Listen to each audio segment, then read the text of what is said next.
Mitos atau fakta? Mitos atau fakta? Selamat datang di Mitos atau Fakta. Silakan komen. Komen. Mitos atau fakta? Kali ini kita akan membawakan sebuah cerita yang tersebar di tengah-tengah masyarakat. Yang mana silahkan Anda semua tebak apakah itu hanya mitos atau fakta yang pernah terjadi. Tentu kita semua tahu bahwa mitos itu adalah cerita yang dipercaya sebagai hasil imajinasi dan kebenarannya tidak dapat dibuktikan. Sedangkan fakta adalah suatu peristiwa atau keadaan yang benar-benar terjadi dan dapat dibuktikan.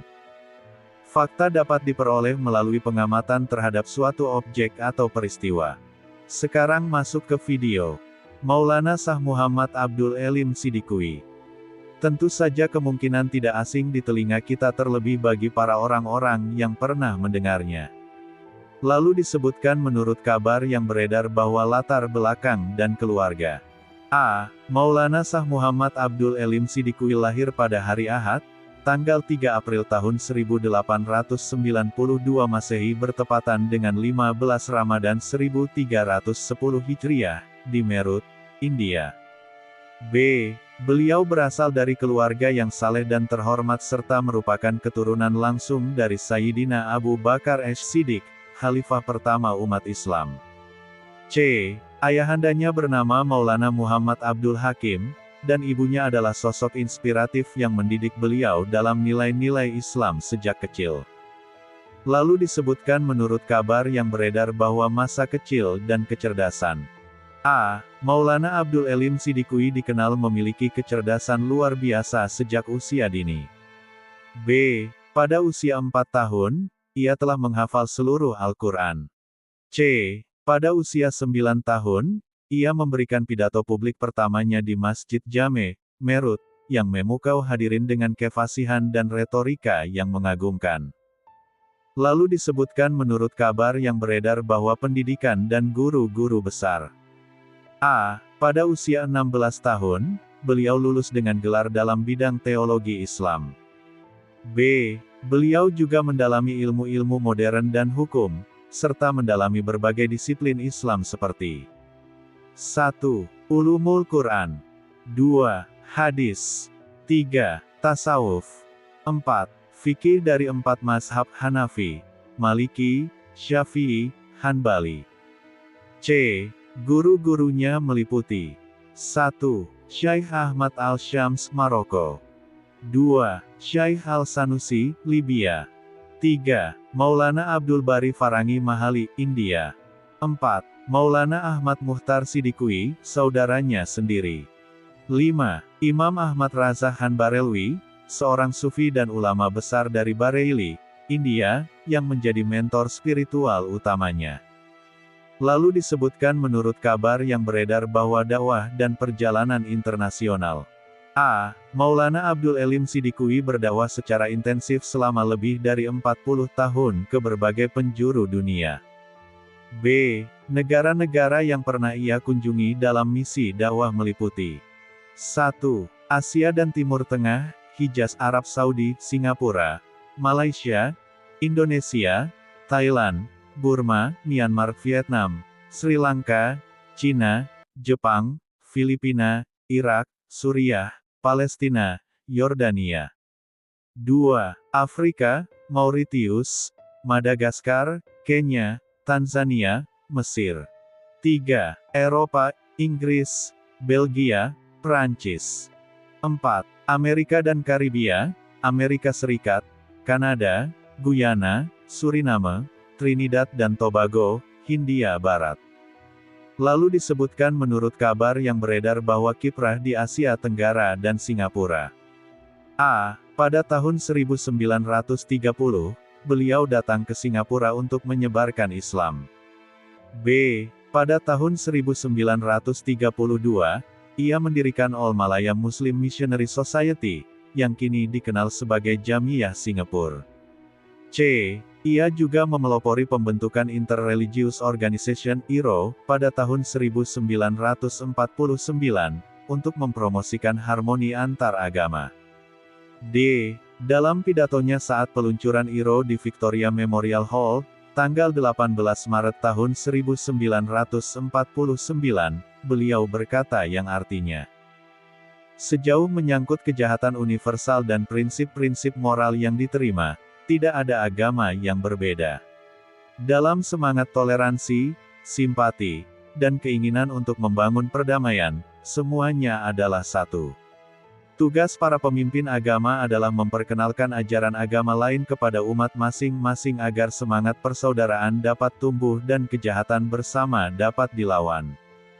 Lalu disebutkan menurut kabar yang beredar bahwa warisan dan pengaruh global. A. Jutaan orang dari berbagai bangsa menerima manfaat dari dakwah dan sentuhan spiritual beliau. B. Berkat dakwahnya, berdirilah banyak. 1. Masjid. 2. Lembaga dakwah Islam. 3. Sekolah.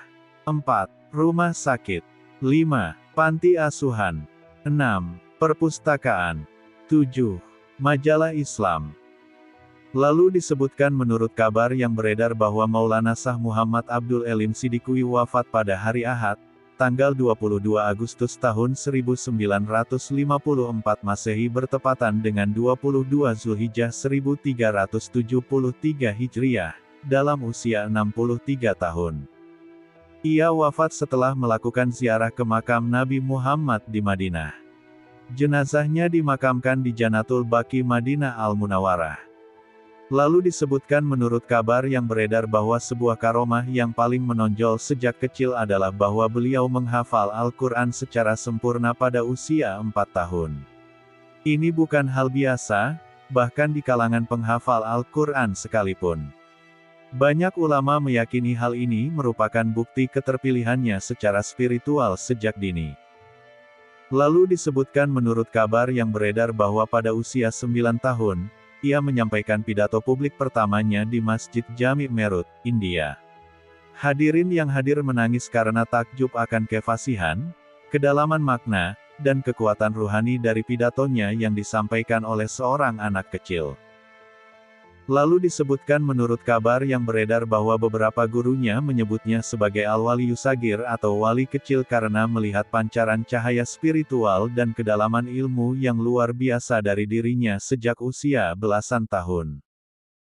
Lalu disebutkan menurut kabar yang beredar bahwa saat berdakwah di negara-negara seperti Jepang, Filipina, dan China yang pada masa itu sangat asing dengan Islam, banyak orang yang masuk Islam hanya karena melihat wajah beliau atau mendengar suaranya. Ada kisah dari seorang kepala suku di Afrika Timur yang berkata yang artinya, "Saya melihat cahaya di wajahnya dan hati saya langsung menerima Islam, bahkan sebelum saya mendengarkan khutbahnya." Lalu disebutkan menurut kabar yang beredar bahwa Maulana Abdul Elim Siddiq dikenal sebagai pemersatu lintas mazhab dan lintas agama. Dalam banyak pertemuan lintas iman, beliau mampu membuat para pemuka agama duduk bersama dengan penuh hormat. Lalu disebutkan menurut kabar yang beredar bahwa puluhan tahun setelah wafatnya, nama beliau masih disebut-sebut dengan cinta dan rasa hormat di masjid-masjid, lembaga, bahkan sekolah-sekolah Islam di Asia Tenggara, Afrika, dan Karibia. Banyak orang masih melihat beliau dalam mimpi-mimpi mereka, memberi nasihat atau petunjuk. Lalu disebutkan menurut kabar yang beredar bahwa beberapa kelompok dari kalangan Salafi atau Wahabi mengkritik Maulana Abdul Elim Siddiq karena 1. Keterkaitannya dengan tarekat tasawuf. 2. Penghormatan tinggi kepada wali dan makam aulia yang mereka anggap mendekati bid'ah atau gulu berlebihan. 3. Sering mengangkat topik karamah dan pengalaman spiritual dalam dakwahnya. Mereka menuduhnya mempromosikan ajaran tasawuf klasik yang dianggap tidak murni oleh mereka. Namun, pandangan ini sangat bergantung pada pendekatan mazhab dan ideologi masing-masing. Lalu disebutkan menurut kabar yang beredar bahwa sebagian kalangan Islam konservatif menganggap beliau terlalu lunak dan kompromal terhadap non-muslim, khususnya karena 1. Beliau memelopori pembentukan Inter-Religious Organization (IRO) di Singapura. 2. Mempromosikan dialog lintas iman dan toleransi yang bagi sebagian orang dianggap sebagai bentuk merendahkan eksklusivitas Islam.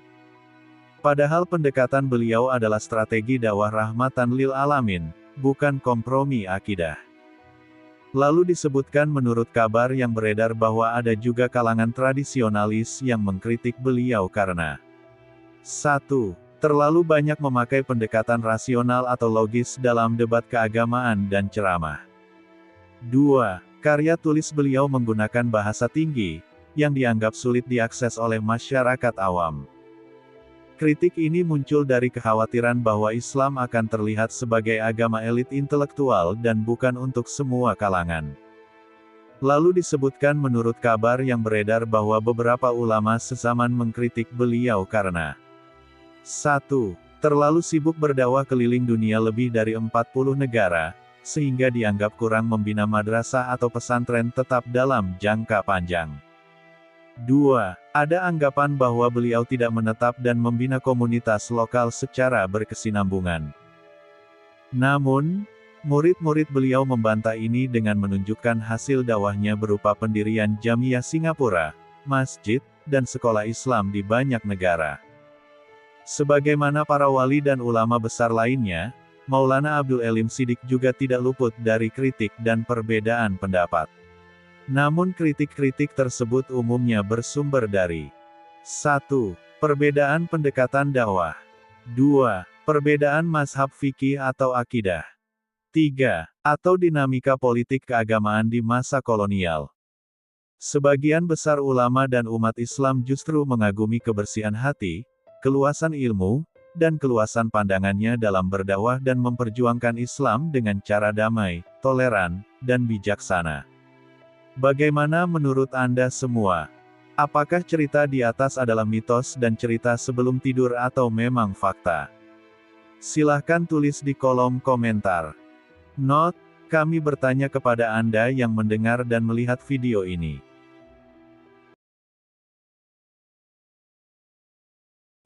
Mitos atau fakta? Mitos atau fakta? Selamat datang di Mitos atau Fakta. Silakan komen. Komen. Gimana menurut Anda semua? Apakah itu mitos atau fakta? Jika mitos, silakan tulis di kolom komentar. Dan jika fakta, silakan tulis di kolom komentar. Karena kita tahu bahwasanya mitos itu adalah cerita yang dipercaya sebagai hasil imajinasi dan kebenarannya tidak dapat dibuktikan. Sedangkan fakta adalah suatu peristiwa atau keadaan yang benar-benar terjadi dan dapat dibuktikan. Nah, jadi bagaimana menurut Anda semua? Apakah ini mitos atau fakta? Silakan tulis di kolom komentar.